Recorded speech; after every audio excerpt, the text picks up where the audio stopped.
the first time I heard about teaching is, teaching is kind of me. It's like my passion. In the past, I have encountered many job prosperity, but job prospects, something like that.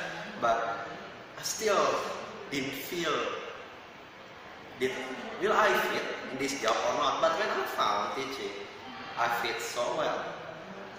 Now I have the passion about teaching. I would like to teach English because that's the best that I can do. And I would love to maybe someday manage a football team because that's also the best that I can do. Turning people from zero into a hero, it's something. That's what teachers do. Turning people from zero into a hero. That's honorable. Okay, so when did you start teaching for the first time? Let's see. The first time I started teaching, especially in English, quite around last year. But I still remember the first time I teach. I was teaching some scout, something like that. I was their guide or something, but I don't think it's count as teaching because it's just like, nothing serious at all. So, what subject did you teach? English? Well, especially English because just like I said before, it's the best I can do. So, what did you do to prepare yourself before you start teaching? Are you reading some books or watching a video as a tutorial on YouTube or something like that? Well, I kind of, did some reading before I teach or something like that. But mostly, I will look, what kind of students that I will teach today. If he is in, elementary school, I will start reading some kind of elementary school English book. If he is in junior high school or senior high school, I just kind of read their books. Because in my expertise, I only teach students and follow their rules and instruction. For example, if their school using this kind of book, I just read that book. If they are using another book, I will use that another book. Something like that. It's simple actually. So you are not only reading about the material, but also about the stage of the students. Yes, of course. What the students want. Okay. Someone told me that before we start teaching, we should know the ability of our students. But how do you know their abilities? But you just met them for the first time. Well, to know the students, it's kind of tricky. But if you love, if you love someone like Sherlock Holmes or something like Detective or Intel thing, you will know that gaining information from students is quite easy, actually. You just need to understand how they speak, how they act in the class. And of course, the first time you teach them, you didn't go straight to the material, but you ask them about their hobbies, about what they do. And sometimes, if it's needed, you need to ask about their parents' occupation. Family background can have a biggest impact on education. You can find a lot and thousands of journals about family background on education. So for the first meeting, you just sounds like a sharing. Yes, just introducing myself and there's to me. Something like that, simple. So for now, what stage of students do you teach? Junior high school, primary school, or? Mostly senior high school, sometimes junior high school, and rarely elementary high school. Oh, you teach for all those Yes. stages? Oh my god, that was cool. So, as we know, the method that we are teaching in junior high school and in senior high school will be different, right? So, how to make it different? To make it different, first thing you need to learn that, especially if you are English student in America, you must be encountered some subject called, as I recall, students development, right?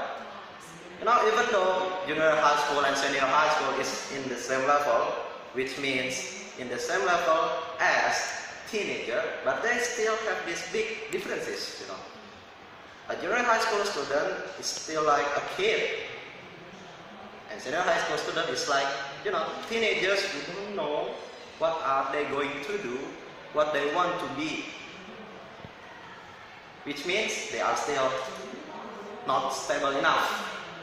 Now, For junior high school student and senior high school student, there will be no big differences because they still have the same. But I want to encourage all of you to keep motivating them. Find out what their interest was. Do they love doing something? Please find the goodness of what they do. If what they do is bad, encourage them to do another thing. And if he or she did not do so well in your class, find out what's happened. Is it because the family? Is it because of you? Find out. So we just give more the motivation for them, right? Yes. And could you tell me about the steps of teaching in your class? For example, like the first time you met, you just ask about, you just give the material and then you give the exercise, or perhaps you have a unique stage in your class. Well, before I enter the class, I do have some preparation and I have some tricks and techniques in the class. But usually, I ask my boss first, what kind of students that I will teach. After I find out what kinds, then I'll read some kind of books that related to their level. And after that, I will enter the class. If it's the first time I enter this class, I will of course introduce myself. And I want them to introduce themselves to me. Hobbies, dreams, something like that, family, something like that. And the first thing I need to know is their passion. Are they passionate enough to be in our class, to be in my class? You know, if they are not passionate enough, there will be trouble. And when this happens, you need to motivate them again and again. But the unique thing that happened in my class during my expertise, mostly the students are collaborative, so there will be no much trouble for me.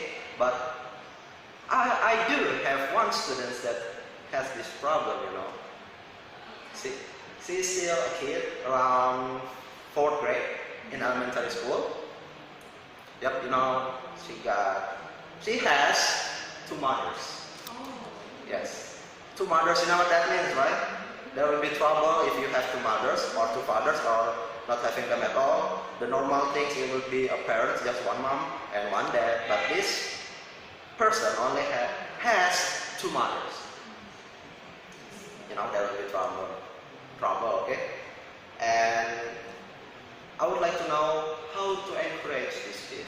I try to encourage her with motivation, what she likes, but still, she does not have any interest in me. It looks like she needs some kind of mom's touch. So, she prefers to be taught by a woman. I'm a woman who has this parenting style. So every time my boss told me to teach this girl, I just simply switch myself with another friend that I know with decent teaching skill to teach her. Sometimes you cannot solve the problem alone. Sometimes you need to ask for help. That's all. Okay. For the last question, could you give me some teaching method which make the class feel like so funny or something? Well, first thing you need to know, Cicilia, I'm not a comedian. Oh yeah. I am here to teach, and comedian is not my skill, expertise, or special ability. So, in order to make the class more boring, I would like to perform a motivational speech, hearing out their troubles, hearing out what they're relatable to. Even though it's not funny, but sometimes it gets funnier. For example, I met this guy. He wants. I asked him why. For your information, he did decide to become a cop. Become a police. Yes. I tried to ask him why he wanted to become a police. He gave me a reason, and I gave him a motivational speech. If you want to become a police, You can smoke. You can wake up late. You cannot do this, you can do this, blah blah blah. If you want really do to become a police, just keep training and leave those bad behaviors behind. And another motivational speech. I'm not kind of comedian, but I'm kind of motivator. I know. So I'm just talking about what they are thinking right now. If they have any trouble, I would like to ask about it. Maybe you have seen some of teachers that has some kind of good sense of humor, right? Yes, but it's not me. I'm a teacher, not a comedian, but I am a good motivator in teaching. But I hope so. Sometimes I wonder if my motivation is enough for that. That's it? Any other question? No, I think enough. So, thank you so much for your time, Mr. Luthfi, and it's such a big honor for me to ask you about teaching method for the. Thank you so much. Yeah, thank you. See you soon. See you later. Good morning, Miss Cicilia. Morning. I'm Anjung, Putri. I'm from Singapore Bangsa University. I want to ask you about my question. I have my question about music for learning media. Oh, interesting. Okay. Are you ready for answer my question? Sure. I'm ready. The first question. Could you tell me what genre of music do you often use for learning? I'm usually listening for jazz. And why you choose music jazz? Because when I hear or listen about that genre, I feel like there is a peace in my heart and I can focus on my learn. Can you tell me the reason you choose music for learning media? The reason because first because I love listening music, second because I love singing. Yeah, they have connect each other. Can you tell me about the obstacle you get when learning to use music media? Obstacle? I don't think there is the obstacle for me because I'm trying to learn with my own strategy, and that's my and I just try to learn with what I love, and I love music, and that's why I use music as my strategy. So there's no obstacle, I guess. Could you tell me since when did you start learning to use music media? I started music for my learning media since elementary school, especially on fifth grade, I guess. Is there anything that motivates you so you like learning to use media music? Sure, my mom. So when I was in elementary school, my mom was listening music, and then that is Hero from Mariah Carey. The title is Hero, and when she listened about that song, I saw her. She listened, and then after that, she wrote the lyrics, every lyrics on her book, and then she tried to translate it and try to sing that song with the good pronunciation. So I think like, wow, what my mom did is so cool, and the good way for learning English, I guess. Are you confident enough to teach English using music media? If you ask me about the confident, I say yes, because I love music for learning and of course for teaching, but yeah, we cannot do the same strategy with me and my students, right? Could you tell me what genre music do you have the most? The genre music do you have that I had the most is rock and roll. You know, when I hear that music or that song and the genre is rock, you know, there is the peace, and the reason why I choose music for learning is I want to focus, you know, focus with my learned, with my study. But when I hear the rock and roll music or song, it sounds like, oh my god, this music made me stress out, and I cannot be focus on my learning. Yeah. Could you, how you connect music with learning strategies? Yeah. As I told you before, my the first when I learn music, when I learn English from the music is the first one is I try to listen every lyrics. I try to listen and then I write on my book, as my mom did. Write in a book, and I was trying to translate it. After that, after I translate it, I try to sing that song with a good pronunciation. So I've learned a lot.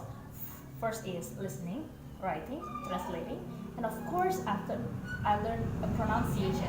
You know when you know the song "Jar of Hearts" from Christina Perri. Yes. The song is like, can I sing a little? Okay. She said like, "Who do you think you are, running around leaving scars?" She said like think, not think, but the most people say think, right? Okay. So when I hear that song, like, oh, that the good pronunciation is think, not think. That's Okay. In your opinion, if you become an English teacher, what you will use as a learning medium?